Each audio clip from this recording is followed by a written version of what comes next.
The road to Bataan was lined with despair. April 1942, the air thick with dust and heat. American infantrymen staggered forward under guard, their boots dragging against the gravel, their canteens long emptied. Over 60,000 men, Americans and Filipinos, shuffled toward an unknown fate, to their captors. They were beaten shadows, reminders that the rising sun of the Japanese Empire now cast its light far across the Pacific. In the trucks that followed, Japanese generals sat in rigid posture, their faces betraying both satisfaction and disdain. One officer leaned close to another, his voice sharp with mockery. He scoffed that the Americans were soldiers of the stomach, men who thought only of full bellies and rest, incapable of real discipline. It was a remark that drew thin smiles at the time, a casual cruelty spoken from the safety of victory. Yet history has a way of twisting words back upon those who speak them, for in the years that followed, in camps marked by hunger and disease, those very same Americans, ridiculed for their appetites, would offer the simplest and most powerful act of defiance. They broke their rations in half. They placed hot bowls of rice, scarce and precious, into the hands of Japanese prisoners who now stood gaunt and silent behind barbed wire. It was a moment so unexpected that it stripped the insult of its venom, turning mockery into irony, arrogance into shame. Corporal John F. Wallace, whose journal was later recovered, described it with disbelief. They once laughed that we only knew how to eat, but I saw men hand over their dinner to those who would not have spared us. It was more than charity. It was something I still cannot name. The Japanese prisoners bowed their heads, lips pressed shut, unable to respond. They had been taught that to be captured was to fall beneath humanity itself, to exist in disgrace. Yet here they were, receiving sustenance from the very men they had mocked. The silence that hung over the exchange was heavier than any shouted command. A bowl of rice, plain and steaming in the tropical night, spoke louder than guns or flags. It forced both sides to confront a paradox that no officer, no doctrine, no empire could explain. By the summer of 1942, the Pacific had become a vast graveyard of ships and men. The tide of the war shifted violently, and what once seemed like swift victory for Japan soon demanded a price in blood and hunger. Across the scattered islands of the Philippines, the United States established prisoner camps Camp O'Donnell, Cabanatuan, and others to hold thousands of Japanese soldiers captured in skirmishes and island raids. Behind their barbed wire, the atmosphere was suffocating. Bamboo barracks creaked in the heat. Mosquitoes swarmed through broken slats, and disease claimed lives before guards even learned prisoners' names. For the Americans who guarded them, life was no easier. Supplies to the front were strained, food shipments cut thin by the demands of island campaigns. On many days, guards and captives alike lined up for the same ration: a ladle of watery rice porridge, a crust of bread hard enough to chip a tooth. Yet the greatest suffering came not from the food itself, but from expectation. Every Japanese prisoner had been conditioned to believe he would be humiliated, beaten, starved until dignity vanished. To receive the same food as his captors was not only unexpected, it was incomprehensible. In one letter, never sent, Sergeant Hiroshi Nakamura scratched in his tiny notebook, "We heard the Emperor's voice declare we must fight until the last breath. Yet here, my last breath is filled not with steel or gunpowder, but the smell of rice handed by a foreigner's hand. I eat, but I do not understand." The contrast deepened the humiliation. For men raised in a culture where rice symbolized life itself, to depend on an enemy for that very substance was a bitter contradiction. Yet in the stillness of the night, the sound of chewing echoed in the barracks like a confession. Statistics whispered another truth. At Camp O'Donnell alone, over 1,500 Japanese prisoners would die within a single year from malnutrition and disease. While American forces rationed themselves to fewer than 200 calories a day, hunger became the common enemy, uniting those separated by language and uniform. An American private, watching the prisoners eat, recorded an almost banal observation that carried weight. They bow their heads before touching the rice. We don't. Maybe that's why it matters more to them than to us. The guards noticed. Too, sharing the same meals did not erase hostility, but it unsettled the rigid categories of victor and defeated. At night, the camp grew quiet, no jeering, no commands shouted, only the sound of men on both sides scraping bowls clean. The silence was both haunting and strangely equalizing, as if hunger had silenced the war itself, if only for an hour. What began as mere survival was already becoming something else. A stage set for a clash not of weapons, but of meaning. And within those barracks, where rats skittered across bamboo floors and men dreamed of home, the seeds of irony began to grow, waiting for the moment they would be seen. The expectation of suffering weighed heavier than shackles. For the Japanese prisoners brought into the American camps by 1943, every rumor, every whispered story suggested the same fate: starvation, humiliation, slow decay under a watchful enemy. In their minds, they had already begun preparing for death. They spoke quietly in the barracks, some vowing to refuse food if it came from an enemy's hand, others swearing that dishonor was already complete. Hunger gnawed at their resolve, but pride, drilled into them since youth, told them to endure even emptiness. Yet the daily scene at the mess lines confounded those expectations. American guards, themselves gaunt from long supply chains stretched across the Pacific, carried the same steaming pots used for their own rations. The food was no feast, measured portions of rice, often mixed with scraps of vegetable or beans, sometimes just boiled until it became a thin porridge. But when they ladled it into the bowls of Japanese prisoners, they did so without jeer or mockery. No words of triumph, no spectacle of dominance, just the quiet clatter of spoons against tin. A sound so ordinary, it became extraordinary. Private First Class William C. Hughes described in a letter, preserved by his family. We all expected them to spit it back or curse at us. Instead, they just held the bowls out, their hands shaking. A few bowed their heads low, so low I could see their hair fall across their faces. That silence spoke louder than any words they could have said. The prisoners' astonishment was palpable. For men who had prepared to endure cruelty, to instead receive sustenance from a sworn enemy was a collapse of certainty. Some ate slowly, as though testing whether it was a trick. Others whispered that Americans only shared to mock them further, to remind them of their weakness. But day after day, the rations kept coming, without humiliation attached. The psychological blow was immense. Expecting to be deprived, they were instead sustained. Their mental defenses, built around the idea of noble suffering, cracked under the weight of a simple bowl of rice. A sergeant later recalled to an interpreter, "We trained to expect death, but we did not train to be treated as men." In the wider war, the contrast sharpened.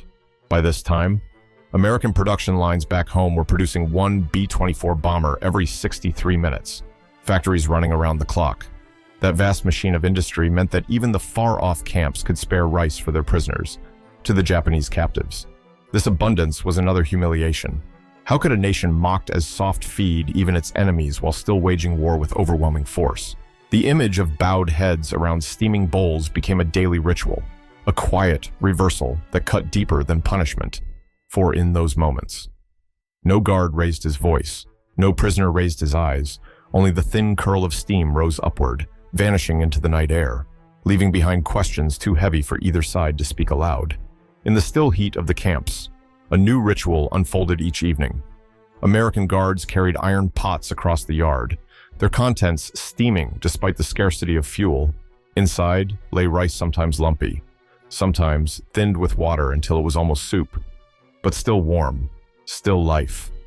The Japanese prisoners, who had braced for the whip of humiliation or the ache of starvation, stood frozen. Their minds replayed years of indoctrination. The enemy would grind them into dust, strip them of dignity, and erase their names from memory. Yet here, the opposite occurred. The moment of reversal was not loud or dramatic. It arrived in the quiet transfer of a bowl from one hand to another. A guard, weary from the same hunger, scooped half of his portion and placed it gently into the outstretched hands of a prisoner.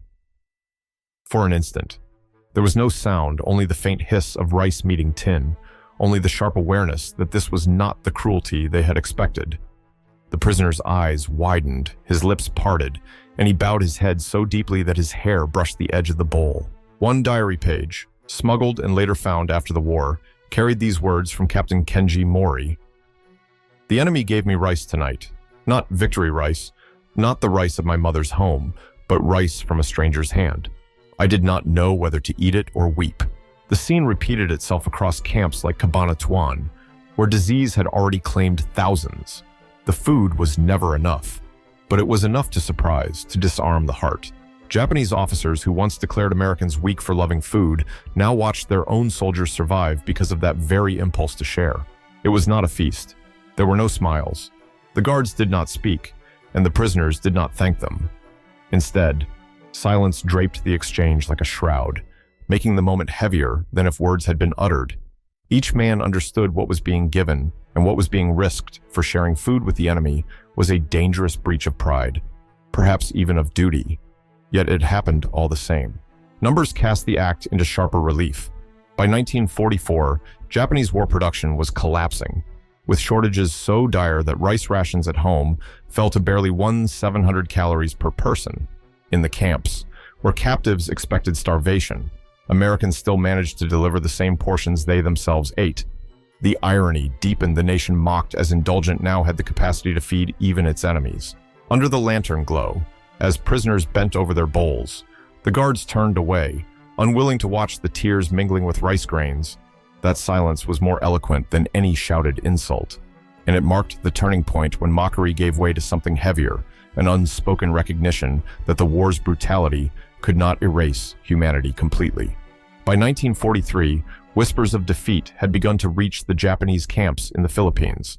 Guadalcanal had fallen. The proud advance of the empire was faltering, and even the lowest-ranking prisoners sensed the tremor. American guards, too, carried that news in their posture, yet their routine of sharing food never faltered. Each day, the mess line became a silent theater of contradiction, the conqueror of yesterday now bowing slightly as he accepted rice from the hands of the supposed weak. The gazes shifted. Where once Japanese prisoners looked with suspicion, they now watched the Americans with something closer to bewilderment. The guards, hardened by their own suffering, grew accustomed to those eyes. Yet they never forgot the weight of being observed so intently. The act of sharing rice had become something larger than sustenance. It was a mirror held up between enemies. Private Harold C. Benson wrote home to Ohio, "It is the strangest thing. They sit across from us with bowls in their hands, eating like ghosts. But when I look at them, I no longer see the Emperor's army. I see men, just as starved as we are." The emotional reversal deepened. Some prisoners, unable to bear the humiliation of dependence, forced themselves to eat quickly, hiding tears. Others bowed silently, the gesture speaking both gratitude and shame.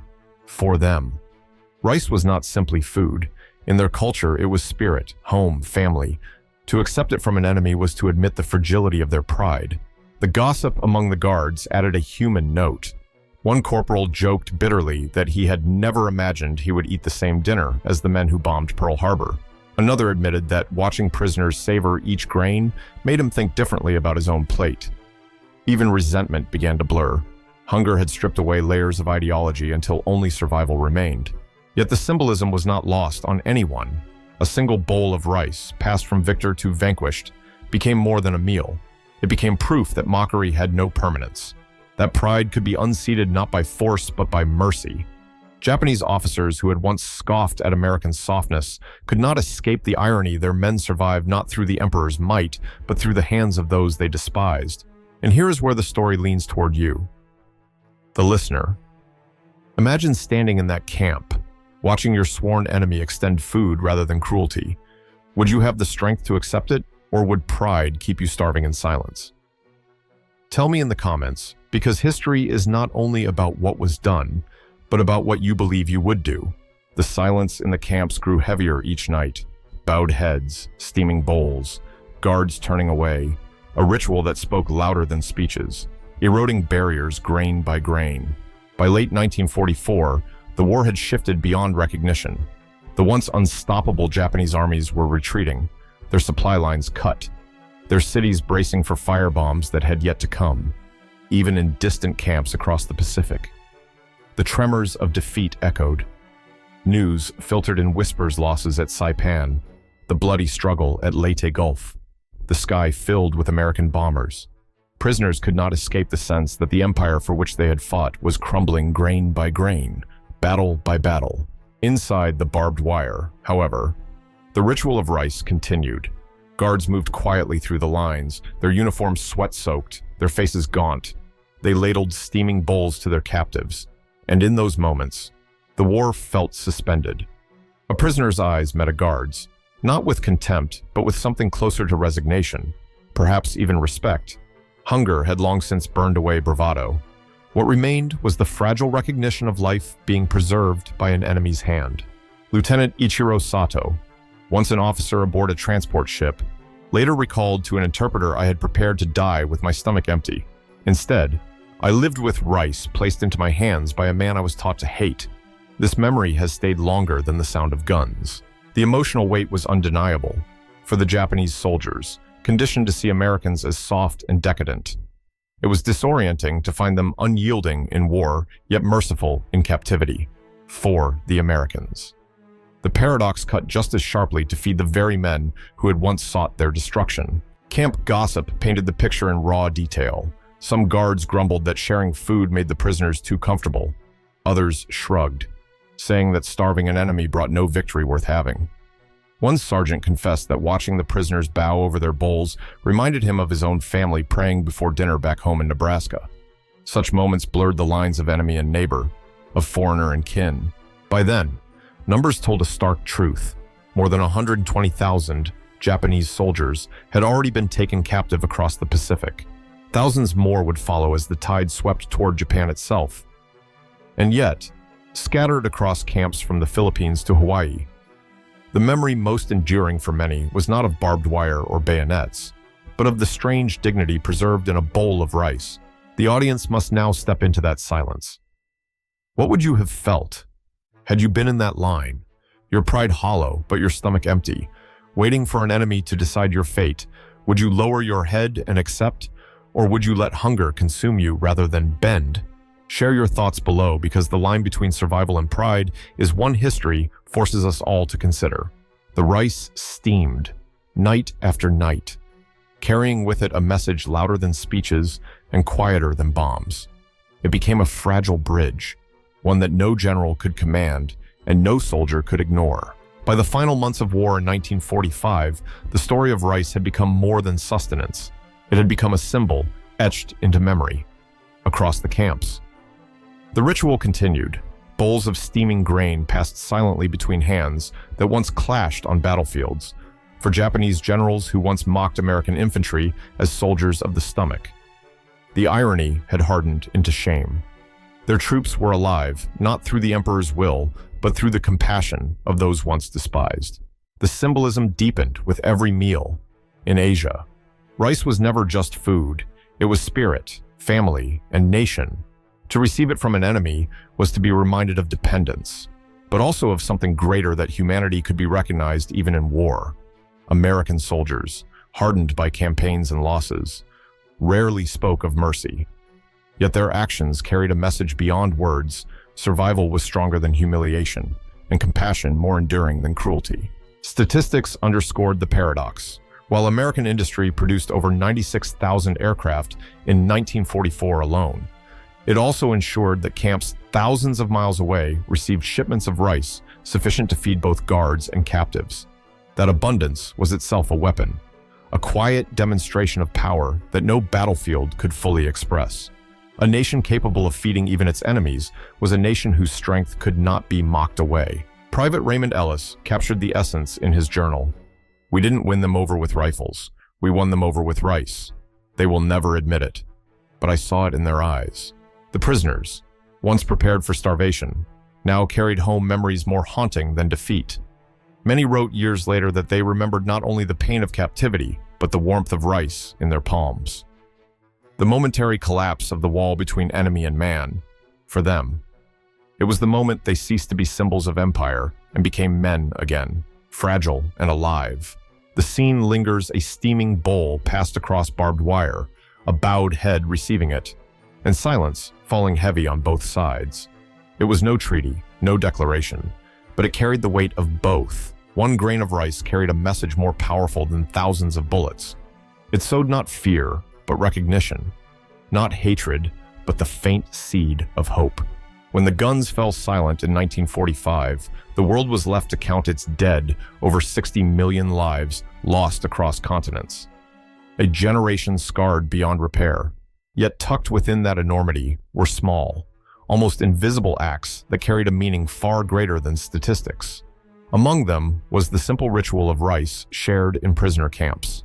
A gesture so modest that it could have been forgotten, yet so profound that it lingers still. For the Japanese generals who once mocked Americans as weak stomachs, the reversal was total. Pride collapsed not before bombs or artillery, but before a steaming bowl passed quietly from one soldier to another. That moment revealed the truth that victory measured only in weapons is incomplete. True strength lies in the capacity to preserve humanity when every instinct calls for vengeance. Some former prisoners would later confess that they remembered the rice more vividly than the barbed wire. Its smell in the night air, its warmth against their palms, became a symbol that haunted dreams for decades. For Americans, too.